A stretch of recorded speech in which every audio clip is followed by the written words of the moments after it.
already about 20 years ago that an experience beside a bush similar to this with a gazillion bumblebees buzzing and humming, that I ended up becoming a permanent resident on Galliano Island.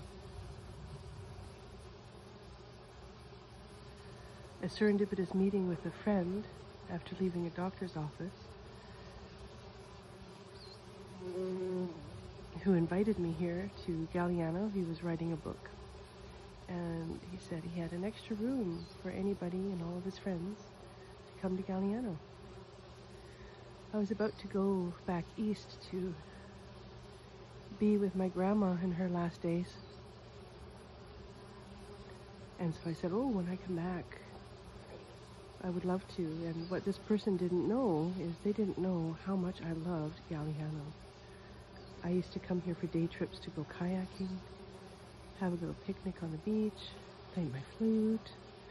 So Galliano had won my heart from the very first time I stepped foot on this beautiful island. And that would have been in 2001 on a camping trip. And in that moment, my heart said, one day I want to live here. So here I am. I came back from my grandmother's and took my friend up on the offer. He gave me the wrong ferry time, so I ended up going from Saturday to Sunday instead of Friday to Saturday.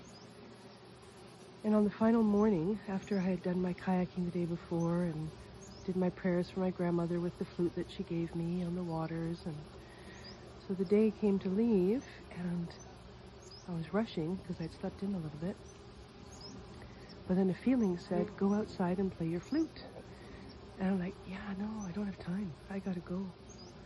And the feeling just kept insisting, no, go outside and play your flute. And so I said, okay, I've learned to listen to those nudges in my life. And I came outside and I looked over a cliff, a little valley, and there was a similar purple bush, but it was butterfly. It was a butterfly bush. And I was about to play my flute, and I always drop into a moment of stillness before I do. And then I heard this buzzing. And I turned to my left and I saw this beautiful bush full with bumblebees, and I was just in awe. So I just said, I'm not going to play my flute, I'm going to just listen. And then as I was watching them, I was looking at them and I was saying, you guys, you work from the crack of dawn to the very last beam of light at the end of the day, a ray of light, all so that we can live, all so that everything can live. You are the reason why we are still here. And I felt so humbled and so grateful, and I felt it at a very, very, very deep level. This is something I've seen and I've observed. I love nature. I appreciate everything in nature, but on that particular morning, yeah, it just went deeper. And then I looked at them, I said, so, okay, you guys do this so that we can persist and prevail in life. But what are we human beings here to do? Why are we here? What are we contributing? And an answer came. Be it from my unconscious, be it from the consciousness of the bees. It doesn't matter. The answer was profound. The answer was, you're here to pollinate love, goodness, and kindness, and generosity. That's how you contribute to the web of life, and love prevailing. And I cried.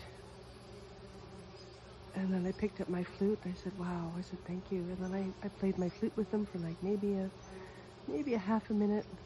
And then my friend honked the car horn and said, hey, Luana, let's go. I'm gonna miss the ferry. And so I said bye to the bumblebees. I was grateful for that moment. And then I got in the car and got to the ferry. So fast forward. Sitting on the top of the ferry. At that time, I had a friend that was living with me. She was in between places and she needed a place to stay, so I let her stay with me. And I was coming home earlier. I was originally going to catch the evening ferry, but because my friend had to work I would not be able to get a ride, so I was going in the morning. So I called her to say, hey, just heads up, I'll be back earlier today. And then, without even intending it, I started telling her about the bumblebee story. And I'm telling her the story, and we're approaching the terminal, and I start walking down the stairs, and as I'm walking down the stairs, that's the moment where I'm sharing the words that we're here to pollinate love, goodness, kindness, and generosity, that's how we give to life, to this invisible force of intelligence, goodness that exists, that governs all creation, that is our contribution.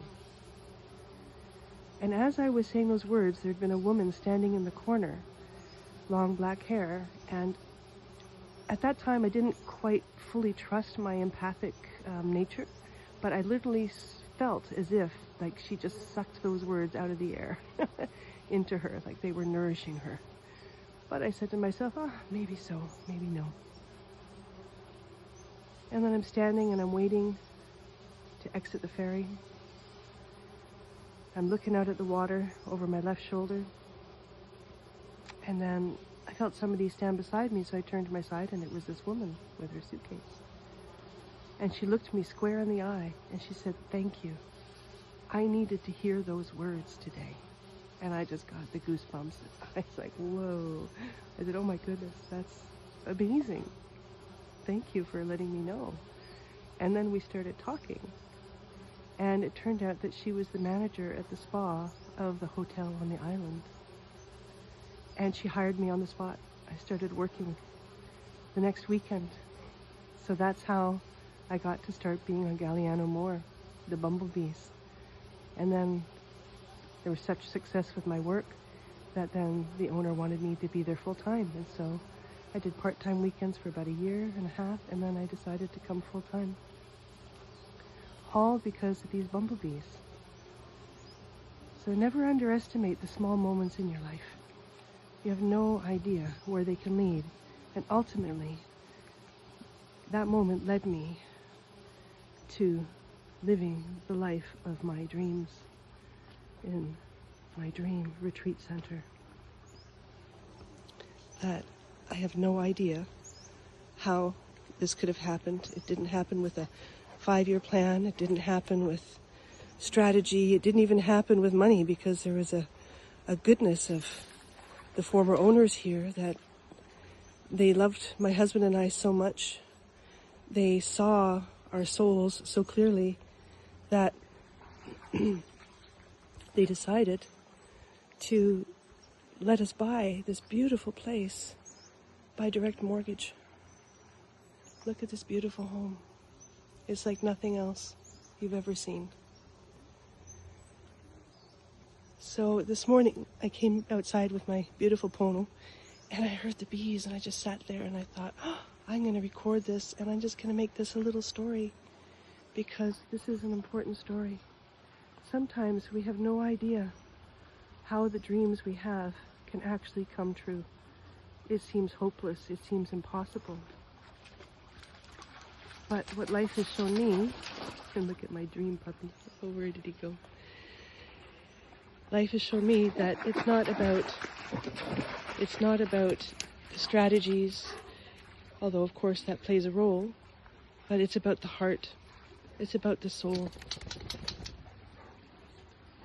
It's about fanning your dream, taking the actions that can lead you to the invisible pathways you don't see right now, but that bring you exactly where you need to be, so that your biggest dream can actually come true.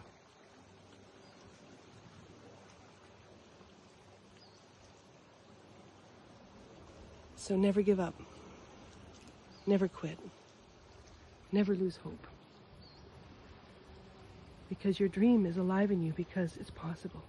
Otherwise, you wouldn't even be able to dream it. And bless your day. Lots of love. And remember, be generous, be loving, be kind.